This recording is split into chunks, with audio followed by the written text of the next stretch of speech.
നമസ്കാരം കൂട്ടുകാരെ, ഇന്ന് നമ്മൾ നിൽക്കുന്നത് മാങ്കുളത്താണ്. മാങ്കുളത്ത് നമ്മൾ പോയിട്ട് അവിടുത്തെ ഒരു എക്സ്പീരിയൻസ്, മാങ്കുളത്തിൻ്റെ കുറിച്ചുള്ള ഇതും വിശേഷങ്ങളും നമ്മളുടെ കൂട്ടത്തിൽ വന്ന ലൈല ചേച്ചി, അവിടുത്തെ ജീപ്പ് ഡ്രൈവറും ഞങ്ങളുടെ വഴികാട്ടിയായിട്ടുള്ള ജോജേട്ടൻ്റെ അടുത്ത് സംസാരിക്കുന്നതാണ് നമ്മൾ ഈ വീഡിയോയിൽ ഉൾപ്പെടുത്തിയിട്ടുള്ളത്. അപ്പോൾ മാങ്കുളത്തെക്കുറിച്ചിട്ടുള്ള എല്ലാ വിശേഷങ്ങളും അദ്ദേഹത്തിൻ്റെ ആ നാട്ടുകാരനും ആ നാടിൻ്റെ സ്പന്ദനം പൂർണ്ണമായിട്ട് അറിയാവുന്നതുമായ ജോയിച്ചൻ്റെ അടുത്ത് നിന്ന് നമുക്ക് ചോദിച്ച് കൃത്യമായി മനസ്സിലാക്കാം. അപ്പോൾ ഞാൻ കണ്ടെടുത്ത് വെച്ച് മൂന്നാറിനേക്കാൾ വൈബായിട്ടുള്ളൊരു സ്ഥലം എന്ന് തന്നെയാണ് എനിക്ക് തോന്നുന്നത്. ഇനി കാര്യങ്ങളൊക്കെ നിങ്ങൾക്ക് കേട്ട് മനസ്സിലാക്കാം.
ചേട്ടാ നമസ്കാരം.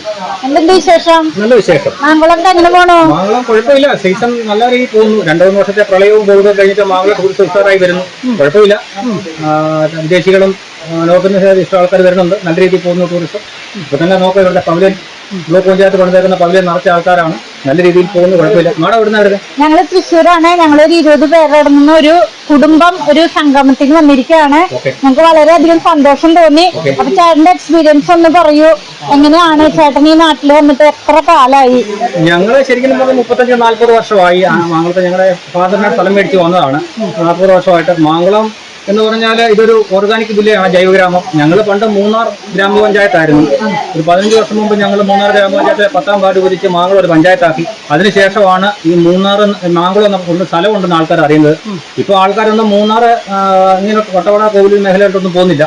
ഇത്ര നാച്ചുറൽ ബ്യൂട്ടി ഉള്ള ഒരു വില്ലേജ് ഒന്നും ഇല്ല ഇവിടെ. നമുക്കാണ് ഓഫ് റോഡ് പോകാൻ സംവിധാനമുണ്ട്. അത് തന്നെയല്ല, ഏറ്റവും വലിയ ഉഷാർ എന്ന് പറഞ്ഞാൽ ആനക്കുളത്ത് ഇപ്പൊ നിങ്ങൾ ഇന്നലെ കണ്ടു. അത് ഞങ്ങൾക്ക് ഇന്നലെ വലിയൊരു അനുഭവമായിരുന്നു, ഒരു എക്സ്പീരിയൻസ്. എങ്ങനെയാണ് ആനകൾ ഇവിടെ വരുന്നതും ആ വെള്ളം കുടിക്കുന്നതിന്റെ ഒരു എക്സ്പീരിയൻസ് പറഞ്ഞാൽ ശരിക്കും മാഡം, അതെന്ന് വെച്ചാൽ നമ്മൾ നിൽക്കുന്നത് ഇടുക്കി ജില്ലയിലാണ്. ആന വരുന്നത് എറണാകുളം ജില്ലയിലാണ്, മലയാറ്റൂർ ഡിവിഷൻ. അത്രയും വേറൊരു ജില്ലയിൽ നിന്നാണ് വരുന്നത് ഇങ്ങോട്ട്. അവിടെ എന്ന് പറയുന്നത് അത് ഈ ഒരു 80-70 വർഷത്തെ പാരമ്പര്യ ആദിവാസികൾക്കുണ്ട്. അവർ ഊരുമുപ്പന്മാർ വരെ പറയുന്നത് അവിടെ അമ്പലക്കുളമായിരുന്നു ശരിക്കും പറയുന്ന സ്ഥലപ്പേര്. അത് പിന്നെ ആനക്കുളമായിട്ട് മാറിയതാണ്. അവിടെ കുമ്പളകൾ ഇങ്ങനെ പോകുന്നു. അതിനകത്ത് ഉപ്പിന്റെയും ഗന്ധകത്തിന്റെയും അംശം ഉണ്ടെന്നാണ് പറയുന്നത്. അത് ഫോറസ്റ്റിന്റെ ലാബിലൊക്കെ കൊണ്ട് പരിശോധിച്ചു. ആനകൾ എത്ര ആനകൾ വന്നാലും 100 കണക്കിന് ആനകൾ വരുന്നുണ്ട്. വന്നാലും അവരവിടുന്ന് വെള്ളം വലിച്ച് ശാന്തരായിട്ട് കുടിച്ചു പോകുന്നുണ്ട്. ആനകളെ കൊണ്ട് യാതൊരു ശല്യവും നാട്ടുകാർക്കില്ല. അവർ പ്രത്യേക രീതിയിൽ ഇവിടുത്തെ നാട്ടുകാരും ആദിവാസികളും കാട്ടുമൃഗങ്ങളും എല്ലാമായിട്ട് പ്രത്യേക ഒരു രീതിയിൽ അങ്ങ് പോകുന്നു. വരുന്നവരെല്ലാം ഇങ്ങനെ ലോകത്തിൽ തന്നെ ഇങ്ങനെ സ്ഥലം പ്രത്യേകില്ല. ഇത്രയും അടുത്ത് ആനയെ കാണാൻ ശാന്തരായിട്ട് കാണാൻ സ്ഥലമില്ല എന്നാണ് പറയുന്നത്. പിന്നെ ഞങ്ങളുടെ ഗ്രാമങ്ങൾ എന്ന് പറഞ്ഞാൽ ശുദ്ധമായ വായു, ശുദ്ധമായ വെള്ളം, 4 സൈഡിലും മലയാണ്, 4 സൈഡിലും പുഴയാണ്. അസുഖങ്ങളെല്ലാം പൊതുവിൽ കുറവ്. ടൂറിസ്റ്റുകൾ വന്നാൽ അവർക്ക് നല്ലപോലെ ഇഷ്ടപ്പെടും. പക്ഷേ ഒരു ആൾക്കാർ പറയുന്നത് വെച്ചാൽ മൂന്നാറിന്റെ അത്രയും ഒരു തണുപ്പില്ല ഇവിടെ. എന്നാലും രാത്രി നമുക്ക് സുഖമായിട്ട് കിടന്നുറങ്ങാം. വേറെ പ്രശ്നങ്ങളൊന്നുമില്ല. ഇവിടെ പൊതുവിന്റെ ശല്യങ്ങളൊന്നുമില്ല. വരുന്നവരെല്ലാം തന്നെ ഹാപ്പിയാണ്. ഇപ്പൊ നിങ്ങളുടെ മാഡത്തിന്റെ അനുഭവം തന്നെ മാഡം നോക്കി അറിയാമല്ലോ. അപ്പൊ സാറെ എല്ലാം ഈ ട്രക്കിങ്ങിന് യാത്രക്കാരെ കൊണ്ടുവരുമോ? ഇവിടെ വരും. ഒന്നുകിൽ നമ്മളെ ആരെങ്കിലും വന്ന് ഗസ്റ്റുകൾ വന്ന് പോകുന്ന അവരുടെ ഫോൺ നമ്പർ കൊടുത്ത ആൾക്കാർ വരുന്നുണ്ട്. അല്ല റിസോർട്ടുകാർ നമ്മളെ വിളിക്കും. പിന്നെ നമ്മൾ ശനിയാഴ്ച ഞായറാഴ്ച ഫോട്ടോ ഇല്ലെങ്കിൽ നമുക്കൊരു കളമുണ്ട്, സ്റ്റാൻഡുണ്ട് ഞങ്ങൾ കിടക്കുന്നത്. ഞങ്ങളൊരു വണ്ടിയുണ്ട്. ഞങ്ങൾക്കൊരു 80 വണ്ടിക്കാരുടെ അടുത്ത് ഒരു ഓഫ് റോഡ് കൂട്ടായ്മയുണ്ട്. ആന വന്നാൽ അറിയുന്നുണ്ട്. ബാക്കിൽ മരം വീണ് ചാടിയാൽ എല്ലാ കാര്യങ്ങളും ഞങ്ങൾ ഡ്രൈവർമാർ ഉഷാറായിട്ട് നിൽക്കുന്നു. ഓരോ ടൂറിസ്റ്റുകളെ സന്തോഷിപ്പിക്കുന്നു. അപ്പൊ നിങ്ങൾക്ക് ശരിക്കും ഈ പ്രകൃതി ദിവസം ആസ്വദിക്കും തോറും നിങ്ങൾക്ക് ഇൻട്രസ്റ്റ് കൂടുതലാണ്. ഒരിക്കലും മടുപ്പ് തോന്നാത്ത ഒരു പ്രകൃതി ഭംഗിയുണ്ട് അല്ലേ? ഈ നാട്ടിലെ ഓരോ ചലനങ്ങളും ഞങ്ങൾക്ക് എല്ലാവർക്കും മനഃപ്പാടമാണ്. അതുകൊണ്ട് ആരും അങ്ങനെ അപകടങ്ങളിലോ പ്രശ്നങ്ങളിലോ ഒന്നും വരെ പെടുന്നില്ല. എല്ലാവരുമായിട്ട് ഞങ്ങൾ പ്രത്യേക ഒരു അണ്ടർസ്റ്റാൻഡിംഗ് പോകുന്നു. ഞങ്ങളുടെ ജീവിതം അങ്ങനെ പോകുന്നു.